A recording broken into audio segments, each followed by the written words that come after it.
Bonjour, nous sommes mardi 29 janvier 2013 dans les locaux de la Fédération du bâtiment Région Rhône-Alpes, en présence de Jacques Chanu, président de la Fédération bâtiment Région Rhône-Alpes, pour le lancement de la campagne Trop c'est trop en Rhône-Alpes.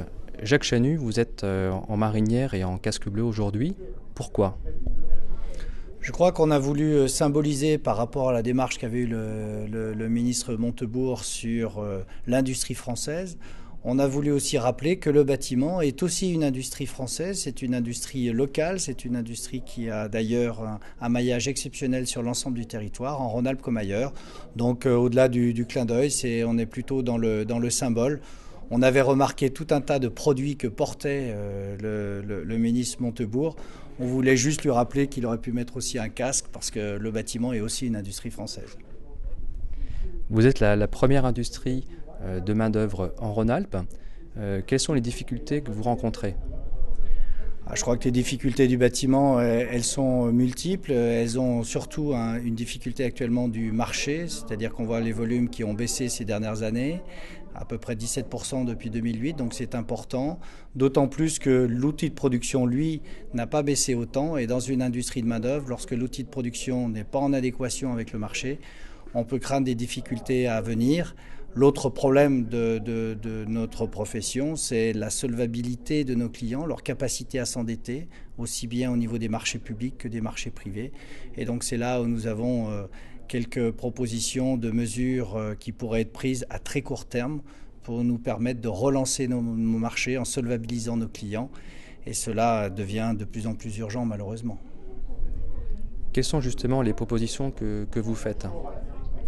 Elles sont multiples, elles sont pas nouvelles, simplement dans ces périodes un peu difficiles, il faut les rappeler. La TVA est un acteur important qui joue sur nos marchés, aussi bien en termes de rénovation qu'en termes de construction de logements sociaux.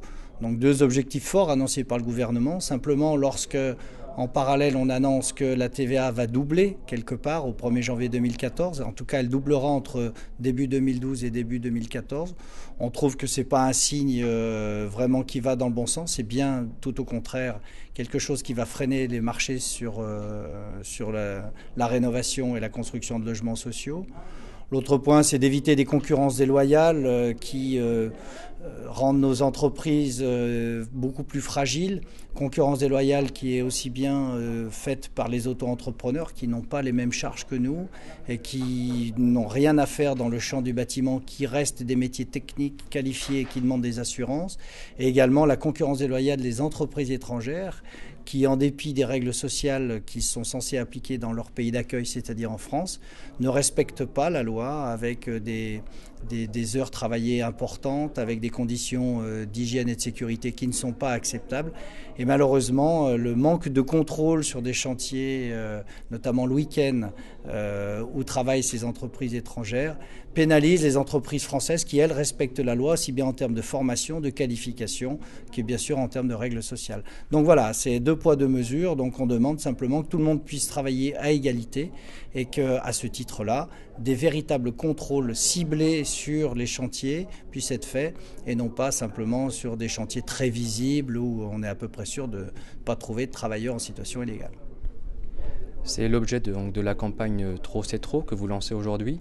Quelles sont les actions concrètes sur la région Rhône-Alpes qui seront entreprises dans le cadre de cette campagne ? Alors c'est une campagne effectivement au niveau national qui est déclinée en Rhône-Alpes et qui est reprise par l'ensemble des 7 fédérations départementales du BTP.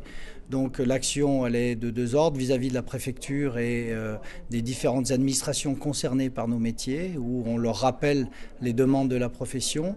Et puis également une démarche auprès des parlementaires, quelquefois de nouveaux parlementaires, où il faut réexpliquer les spécificités de nos métiers, les spécificités du bâtiment et leur rappeler aussi nos revendications et les enjeux, surtout en termes d'emploi et d'activité sur leur propre secteur.